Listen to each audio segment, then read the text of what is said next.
Hi everyone, welcome to Kannada Bible quiz.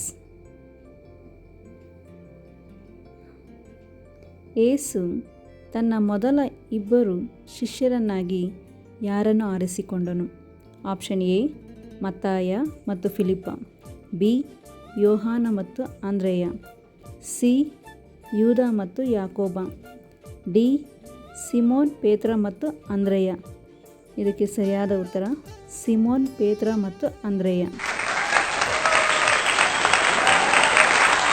ಮುಂದಿನ ಪ್ರಶ್ನೆ, ಮತ್ತಾಯನು ಯೇಸುವಿನ ಶಿಷ್ಯನಾಗುವುದಕ್ಕೆ ಮೊದಲು ಆತನ ಕೆಲಸ ಏನಾಗಿತ್ತು?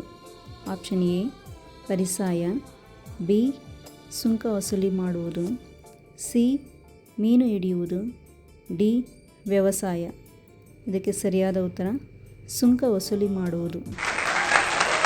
Thank you for watching.